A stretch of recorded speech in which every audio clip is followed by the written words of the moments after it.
Labrīt, labdien un labvakar. Es jums vēlos sveicināt ārpolitikas kaklas naids 4. sērijā sadarbībā ar Latvijas ārpolitikas institūtu. Mani sauc Marts, un es būšu jūsu šarpa globālajiem aktuālajiem notikumiem. Mans mērķis ir jūs sagatavot neizbēgamai sarunai pie ģimenes vakariņu galda, kad onkulis Jānis atkal sāk celt augšā jautājums par politiku. Sveicināti! Man ir tāds prieks, ka jūs esat pievienojušies man šodien uz 4. sēriju, kas būs sava veida minisērija, kamēr es gatavoju nākamo 45 minūšu sēriju, kas būs pārsteiguma temats. Es paņēmu nedēļas pauzi, lai pievērstos citiem darba tematiem, bet tagad es esmu šeit, lai ar jums parunātos par sportu. Man šķiet, ka pat kā jūs šobrīd atgūsties no neveiksmīgā Latvijas zaudējuma Austrijai pasaules hokeja čempionātā, bet man šķiet, ka šis brīdis ir lielisks brīdis, lai parunātu par tādu tēmu kā sporta diplomātiju un par sportu kā politiskās ietekmes līdzekli. Šodien parunāsim par to, kas ir sporta diplomātija, kāpēc sports ir tik nozīmīgs sabiedrībai un kā valstis mēģina izmantot sportu gan labiem, gan varbūt netik labiem nolūkiem. Tad sāksim. Man šķiet, ka cilvēki dzird vārdu diplomātija. Viņi bieži iedomājas greznu telpu ar karogiem un karu galdu, ap kuru sēž uzvalkos stērpi politiķi, kuri ar piesardzīgiem vārdiem apspriež svarīgus jautājumus, saspiež rokas un cenšas panākt vienošanos un izvairīties no nevēlamiem rezultātiem vai konfliktiem. Tomēr paralēli tai pastāv arī maigākas un netradicionālākas diplomātijas formas, kas bieži paliek ēnā. Valsts izmanto dažādas nozares kā kultūru, mākslu, mūziku un arī pat dzīvniekus kā instruments, lai veidotu un stiprinātu attiecības un radītu savstarpējo izpratni starp sabiedrībām un kultūrām. Piemēram, runājot par mākslu, ķīniešu mākslinieka Ai Weiwei izstāde Londonā, kur palīdzēs organizēt gan Ķīnas, gan Lielbritānijas vēstniecības un ierēdniecība, sakrita ar tajā laikā Ķīnas un Britu augsta līmeņa divpusējām vizītēm. Tikmēr ASV augstā kara laikā sūtīja amerikāņu džeza mūziķus kā Louis Armstrongu un Duke Ellingtonu uz dažādiem pasaules nostūriem, lai kalpotu kā tāda netieša ASV vēstneša un radītu ASV pozitīvu tēlu tajās valstīs. Un, protams, arī slavena saucamā pandu diplomātija, kur Ķīna sūtīja uz draudzīgām valstīm pandas kā tādu diplomātisku dāvanu, vai arī Austrālijas varbūt netiešākā koala diplomācija, kur valstu vadītāji, kas devās uz vizītes Austrāliju, nereti fotografējās ar koalam. Un, ja jau mums ir visas šīs nozares līdz šim minētas, tad arī noteikti ir jāpiemina sports, kas ir viens no senākajiem un arī visefektīvākajiem netradicionālās diplomātijas rīkiem. Tā globālais raksturs, tā emocijas, ko tas rada un tā vienojošais spēks padara sportu par ideālu veidu, kā mazināt spriedzi starp valstīm un veidot tiltus starp sabiedrībām. Sportā, kā cilvēku uzskata, parasti atšķirībā no politikas ir tāds pieņēmums, ka noteikumi ir vienādi visiem, un tieši tāpēc tas ir tik bieži izmantots instruments, lai sasniegtu ārpolitikas mērķus, un šie mērķi var būt gan labi, gan arī, netik ļoti labi. Bet sports nevienmēr bija netradicionālās diplomātijas veids. Ja mēs paskatāmies, piemēram, uz Austrāliju 18. gadsimta sākumā, tīpaši uz Austrālijas pirmiedzīvotājiem, jeb aborigēniem, viņi uz kontinenta bija apmēram 750 000, un šie 750 000 aborigēni bija sadalīti apmēram 500 klanos, jeb tautās, kur katram klanam bija sava unikālā kultūra, ticējuma sistēma, valoda, un šīs tautas bija savstarpēji nošķirtas, tās bija atsevišķinātas, un dažreiz arī tās bija naidīgas, bet tām visām bija diezko liels vienojošs faktors, un tas bija sports. Tie bija sporti kā batendi, kas bija šķēpmešanas spēle, marngrūka, kas bija futbola paveids, vai arī kulčie, kas bija bumbsmešana un cišanas spēle. Un šie trīs sporti īstenībā pildīja ļoti svarīgas funkcijas, tostarp arī diplomātiskas. Pirmkārt, sports bija veids, kā cilts jauniešiem iemācīt ļoti svarīgas raksturiezīmes un spējas, kā piemēram sadarboties, kopējie mērķi un tās pašas idejas, ko mēs šobrīd mēģinām jauniešiem iemācīt ar sportu, gan skolās, gan arī ārpus tās. Otrakārt, sports bija veids, kā novērst konfliktus starp atsevišķām ciltīm, starp kurām bija radies strīds. Piemēram, kad tika pārkāptas nosacītas teritorijas, vai arī kad bija sācies kaut kāda veida konflikts, nereti cilšu vadītāji organizēja sporta spēles, kur cilts spēlēja vienu pret otru, un šīs spēles uzvarētājs tika pasludināts par strīdu uzvarētāju. Un tādā veidā bija iespējams nodrošināt, ka starp ciltīm nenotika nāvīgi un vardarbīgi konflikti, bet tas tika risināts savā veidā miermīlīgā veidā. Treškārt šeit jāpiemina ir tas, ka sports kalpoja kā sadarbības veicinošs instruments, it īpaši šīm ciltīm, jo sporta spēles nevienmēr tika rīkotas, lai risinātu strīdus, tās dažreiz tika rīkotas, lai sniegtu iespēju atsevišķām ciltīm veikt vai nu kultūrālu apmaiņu, vai arī tirgoties savā starpā, un tādā veidā dibināt jaunas sadarbības veidus starp iepriekš atsevišķinātām ciltīm. Tāpēc sports, piemēram, aborigēnu kultūrā, bija ļoti nozīmīgs gan kā diplomātisks, gan arī kā sociāls instruments. Un šī sporta nozīme neaprobežojas tikai ar aborigēnu kultūrām. Tas sports bija ļoti nozīmīgs ļoti daudzos vēstures periodos, pat arī cilvēces tādās sociālās sistēmas pirmsākumos. Daudzās citās aizvēsturiskās sabiedrībās sports tika piesavināts, jo tas sniedza lētu un populāru līdzekli, lai veicinātu savstarpējo kontaktu starp tautu, samazinātu spriedzi starp cilvēkiem, ierobežot vardarbību un tādas atsvešinātības mazināšanai. Cilvēkiem ļaujot piedalīties sportā vai to vērot, tika veicināta kopīga tāda pilsoniskās sabiedrības izjūta. Un tādēļ jau vēsturiski, jau pašas cilvēces pirmsākumos sports bija būtisks, lai attīstītu sociālo organizāciju, lai samazinātu atklātu konfliktu starp sabiedrības grupām, un būtībā tas palīdzēja veidot tādu morālu, jeb uzvedības kodeksu, kas valdīja savstarpējās attiecības. Tomēr sportam nevienmēr ir bijusi tāda, varbūt, kā es līdz šim esmu to piedāvājis, tik pozitīva pieskaņa, jo nereti sports bija saistīts ar karadarbību, kas ir mazliet pretstatā, ko es tikko stāstīju, bet sports nereti kalpoja, lai nodrošinātu, ka karavīri starp kaujām saglabāja fizisko formu, lai viņi saglabātu savu veselību un lai viņi turpinātu būt aktīvi. Un ir jāsaprot, lai sakautu pretinieks vai atvairītu iebrucējus, pilsētu valstis veidoja militāras vienības, kurām bija nepieciešama stingra un prasīga fiziskā sagatavošanās. Un tieši tāpēc sports nereti tika izmantots tieši šim mērķim. Un tieši tāpēc arī nav pārsteidzoši, ka daudz sporta veidi, kas radās aizvēsturiskajā pasaulē, bija kaut kādā veidā tieši saistīti ar kauju vai arī ar karu un ar, cerams, uzvaru kaujas laukā. Un tieši šī sporta divdabība cilvēces vēsturē, manuprāt, atspoguļo to pašu divpusējo pielietojumu sportam mūsdienu diplomātijā. Un šie divi veidi un šie divi pielietojumi arī būs tas, par ko mēs šodien runāsim.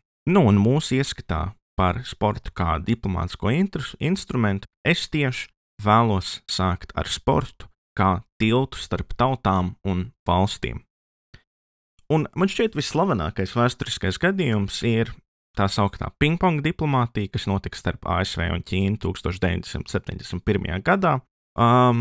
Tas norisinājās, kad 1971. gada pasaules galda tenisa čempionāta laikā ASV izlase saņēma negaidītu ielūgumu apmeklēt Ķīnu, kas tobrīd bija ļoti neparasts aicinājums, jo ASV un Ķīnas oficiālās diplomātiskās attiecības jau kopš 49. gada bija pilnībā iesaldētas. Un tieši tādēļ ASV galda tenisisti piekrita šai vizītei, un viņu viesošanās Ķīnā kļuva par tādu, kā to varētu noraksturot, simbolisku labu gribas žestu, kas ievērojami uzlaboja abu valstu savstarpējās attiecības. Piemēram, savas vizītes laikā amerikāņu komanda raksturoja, ka viņi tika ļoti silti uzņemti. Viņi piedalījās draudzīgās paraugu spēlēs ar Ķīnas komandām, un viņiem tika organizētas dažādas kultūras apmaiņas programmas pilsētās kā Pekinā un Šanhajā, un vēl īpaši nozīmīgi bija tas, ka premjerministrs Zhou Enlais tikās ar amerikāņu spēlētājiem, kurus šīs vizītes laikā viņš uzsvēra, ka šī apmaiņa varētu atvērt jaunu nodaļu amerikāņu un ķīniešu tautas attiecībām. Rezultatīvi šī draudzības vizīte radīja pamatu tālākiem augsta līmeņa kontaktiem un jau vizītēm starp Ķīnu un ASV. Būtībā pingpong diplomātija bija kā katalizators ASV un Ķīnas attiecību normalizēšanai. Tieši 1971. gada jūlijā ASV valsts sekretārs Henrijs Kisingers tieši pēc šīs draudzības vizītes pats devās uz slepenu vizīti Ķīnā, lai sagatavotu prezidenta Richarda Niksona vēsturisko vizīti uz Ķīnu 1972. gada februārī. Un šī Niksona izšķirošā vizīte noveda pie tā, ka diplomātiskās attiecības starp ASV un Ķīnu 79. gadā tika normalizētas, kas bija būtiska izmaiņa ģeopolitiskajā ainavā. Tostarp blakus šo te diplomātisko attiecību normalizēšanai, pingpong diplomātija bija būtiska, lai raisītu kultūras apmaiņu un savstarpējo izpratnes veicināšanu starp ASV un Ķīnas iedzīvotājiem.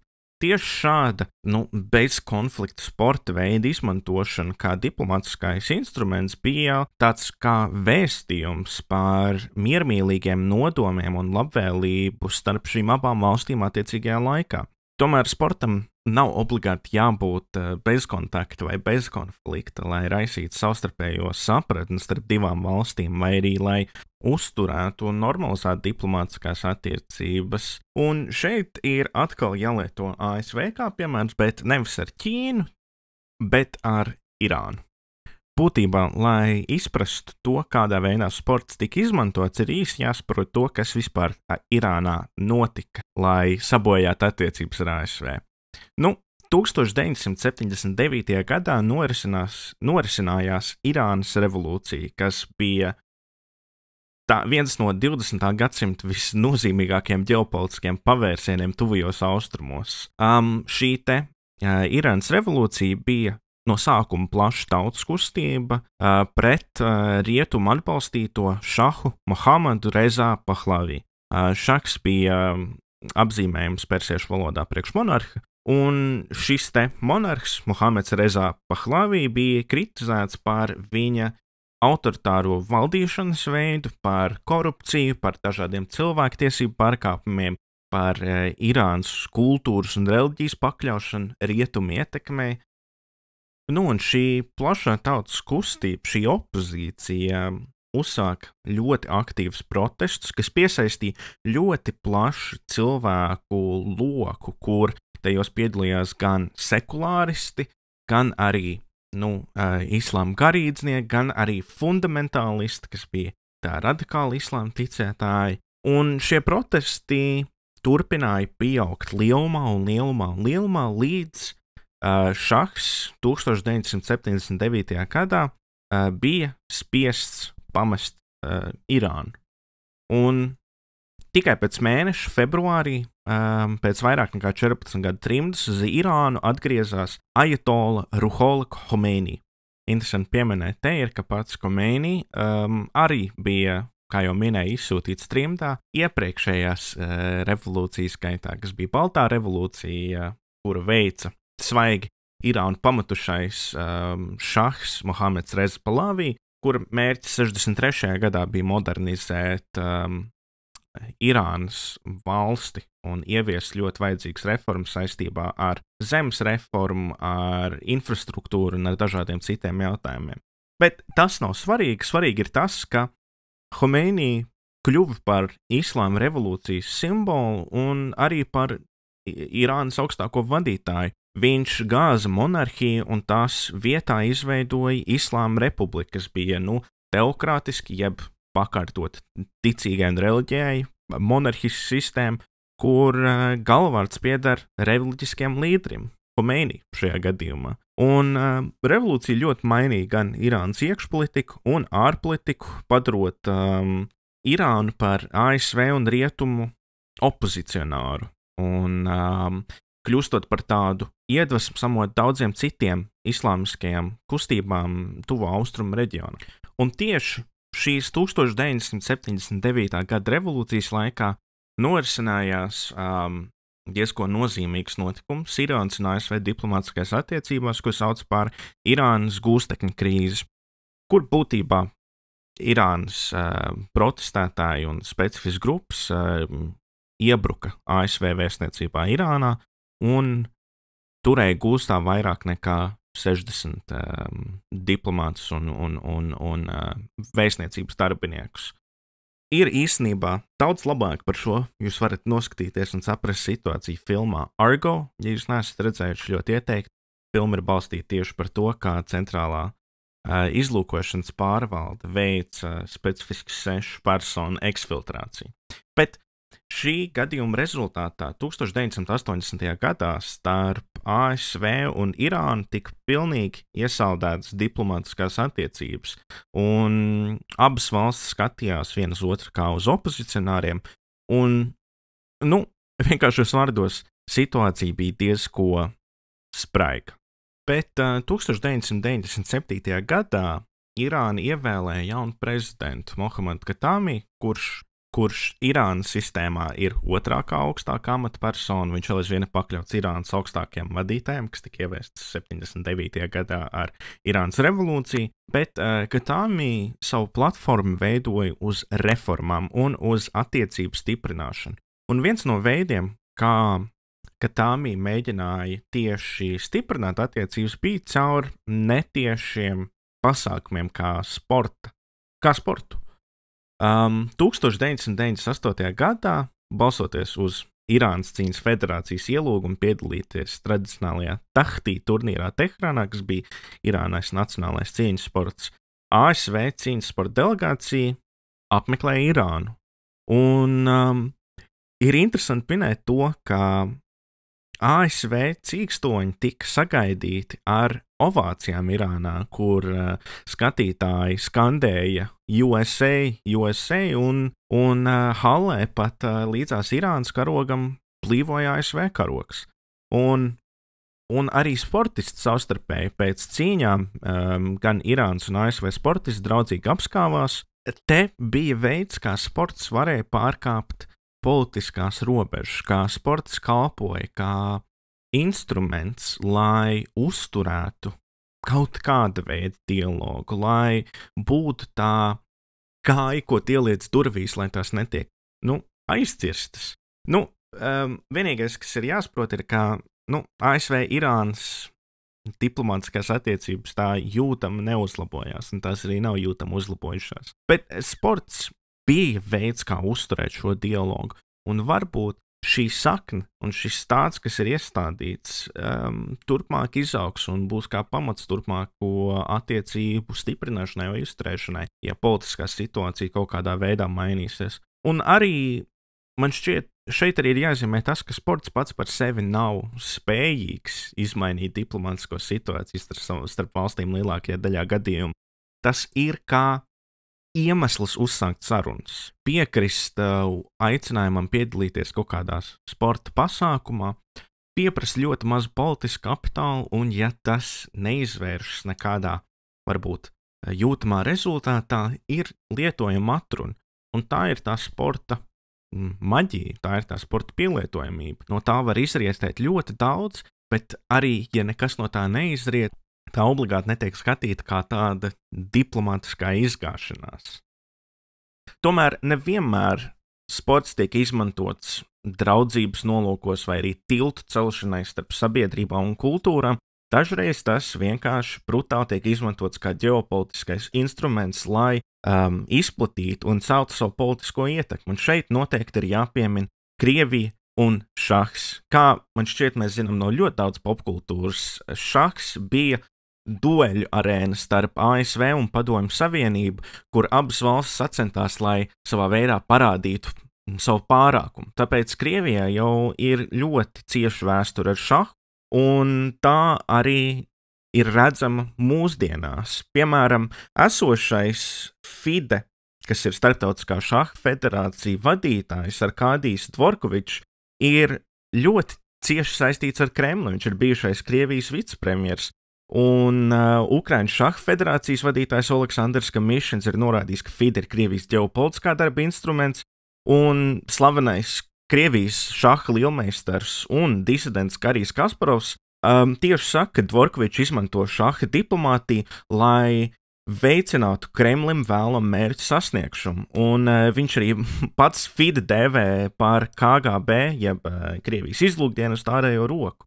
Šeit ir jāmin daži gadījumi, tieši kā Krievija ir izmantojusi šahu, lai virzītu savas intereses un celtu citu naratīvu tam, ko piedāvā parasti rietumi. Piemēram, FIDE organizējusi vairākus turnīrus Krievijas okupētajos Ukrainas reģionos, kā Krimā un Donbasā, un tādējādi viņi mēģina normalizēt un institucionalizēt tieši Maskavu kā kontrolējošo iestādi pār šīm teritorijām. Un paralēli arī daudz Krievijas šaha lielmeistari ir snieguši atbalstu un pat devušies uz konflikta zonām, lai atbalstītu Krievu kareivus, un pret viņiem nav ieviestas nekāda veida sankcijas. Būtībā tādā veidā šahs un tā prestižs un arī Krievijas tāda vēsturiskā dominējošā klātbūtne šaham tiek pagriezt un izmantot, lai izplatītu prokrieviskus naratīvus un stiprinātu Krievijas starptautisko ietekmi, tīpaši Austrumeiropā. Un šeit, ja mēs runājam par Austrumeiropu un sportu, es domāju, ka jūs tāpat kā es atgūstamies no Latvijas neveiksmīgā spēles pret Austriju, bet hokejs arī nekādā veidā nav izbeidzis Krievijas intereses. Piemēram, tā pati kontinentālā hokeja līga, kurā Latvija bija daļa, Rīgas Dinamo spēlē kādu laiku.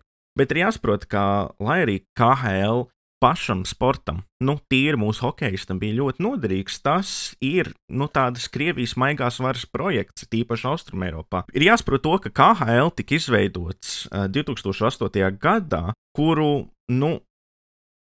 lai arī tieši Vladimirs Puķins nav viņu izveidojis, Kremlis un daudz no vadošām amatpersonām to ir ļoti stingri atbalstījuši, un turklāt līgas vadībā ir vairākas ietekmīgas Krievijas elites figūras, kā bijušās Gazprom amatpersonas, un būtībā šīs personas ir tās, kas finansē KHL mērķus, intereses un ko viņi tieši vēlas sasniegt un kādu ziņu viņi vēlas sūtīt.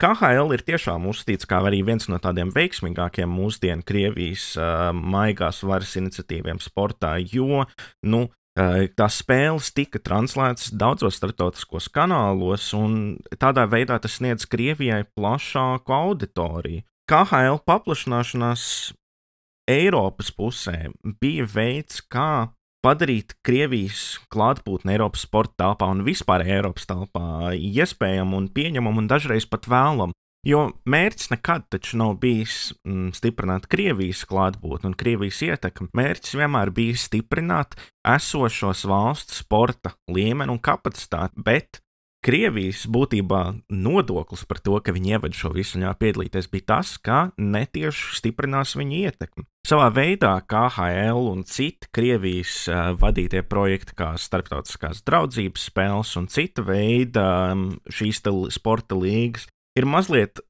viņas varētu salīdzināt ar Trojas zirgu, jo, it kā ar šādu vienkāršu sporta palīdzību Krievija tādā maigā un vieglā veidā vairo savu kultūras un ekonomisko ietekmi reģionā, kurā šis sports nonāk. Un rezultātā gan attiecīgā sporta, gan arī līdzjutēju vidū, Krievijas naratīvs ilgtermiņā teorētiski varētu tikt padarīts pievilcīgāks. Un šeit atkal ir jāpiemina, kāpēc tas tiek padarīts pievilcīgāks, jo mēs atgriežamies pie sporta būtības. Tas veido kopīgas intereses un saites, kas ilgtermiņā varētu pārvarēt vēsturisko neusticēšanos. Un šī sporta spēja pārvarēt šo vēsturisko neusticēšanos nevar tikt pārspīlēta. Lielisks piemērs šeit ir Indijas un Pakistānas kriketa mačs, kā veids, kā samazināt spriedzi starp abām valstīm, tīpaši, kad bija sāsināta attiecības saistībā ar Kašmiras reģionu.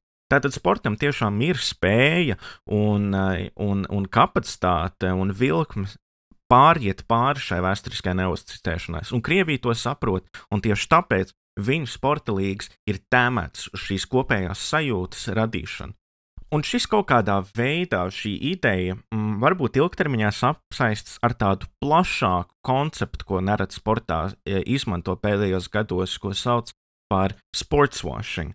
Un sportswashing ir veids, kā autokrātiski režīmi, slaveni tie ir bijuši reģioni tuvajos austrumos, mēdz izmantot sportu, lai uzlabotu savu starptautisko tēlu un novērstu uzmanību no, piemēram, cilvēktiesību pārkāpumiem. Nu, un šeit, kā es minēju, izceļās tuvie austrumi. Pēdējo 10 gažu laikā tuvu austrumu valsts, kā Saudarābija, Katāra, Apvienotie Arābu Emirāti, investē milzu līdzekļus sportā. Katāra ieguldīja vairāk nekā 200 miljardus ASV dolārus rīkojot 2022. gada FIFA pasaules kausu, neraugoties uz plašu starptautisku kritiku par, piemēram, viestrādnieku eksploatāciju, būvējot visu vajadzīgo infrastruktūru šim FIFA pasaules kausam. Un arī citiem cilvēktiesību pārkāpumiem valstī. Saudarābija tikmēr ir kļuvusi par globālu sporta sponsoru, piemēram, Formula 1 Grand Prix posmu Džidā. Tā arī rīkojas augsts līmeņa boks cīņas, piemēram, pasaules čempionu titulu mačus, tā finansēja Live Golf sēriju un investē futbolā. Un šeit jāmin. 2021. gadā Saudarābijas valsts investīcija fonds iegādājās Anglijas Premjerlīgas futbola klubu Newcastle United. Un daudz eksperti tieši šo darījumu raksturoja kā mēģinājumu ar futbola status, ar futbolu un sporta palīdzību novērst uzmanību no Saudarābijas reputācijas dievškoda graujošiem notikumiem, kā, piemēram, žurnālista Džamala Hašogī slepkavības un arī no tās kopējās karadarbības Jemenā. Piemēram, Amnesty International eksperti norāda, ka Saudarābijas milzīga ieguldījuma sportā ir viens no visuzskatāmākajiem un redzamākajiem mēģinājumiem izbalināt valsts smagi traipīto tēlu, izmantojot spēles spožumu. Un arī Apvienotie Arābu Emirāti izmanto sporta tēlu veidošanu, piemēram, Dubajā un Abudabī notiek prestižu tenisa un F1 turnīri, bet Apvienotās Arābu Emirātu šeihi caur City Football Group kontrolē vairākus slavens futbola klubus, piemēram, Manchester City. Un varbūt aktuāls jautājums ir, kāpēc? Man šķiet, un arī daudz citi eksperti piekritīs, ka šo valstu nolūks ir galvenokārt parādīt sevi pasaulē labvēlīgā gaismā. Viņi vēlas tikt redzēti kā progresīvi starptautiskās sabiedrības dalībnieki un kā investīciju centri.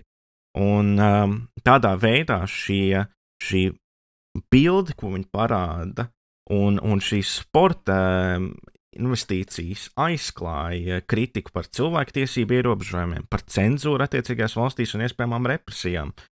Un atkal šeit ir labi piemēri parādīt to, ka šis process, šī praksa strādā, un mums nav jāskatās tālāk par 2000 gadiem. Noteikti ir ļoti liela ietekme, kā starptautiskā sabiedrība skatījās uz Vāciju, un Vācija 2006. gadā organizēja FIFA pasaules kausu, un Vācijas starptautiskā reputācija un uzskats un īstenībā investīcija piesaist ļoti mainījās pēc 2006. gada. Cilvēkiem bija pilnīgi savādāks uzskats par Vāciju tieši pēc šī pasaules kausa organizēšanas. Tāpat arī bija 2008. gadā, kad Ķīna rīkoja olimpiskās spēles, un iepriekšējais varbūt narratīvs un uztvere par to, kas ir Ķīna, fundamentāli mainījās gan pēc atklāšanas ceremonijas, gan pēc sportiem, gan arī pēc labajiem rezultātiem. Tātad šim sportswashing, šī praksē īstenībā ir ļoti jūtama, labi un skaidri rezultāti. Tāpēc ir jāpievērš uzmanība to, kāpēc valsts izvēlas uzņemties šādu pasākumu rīkošanu.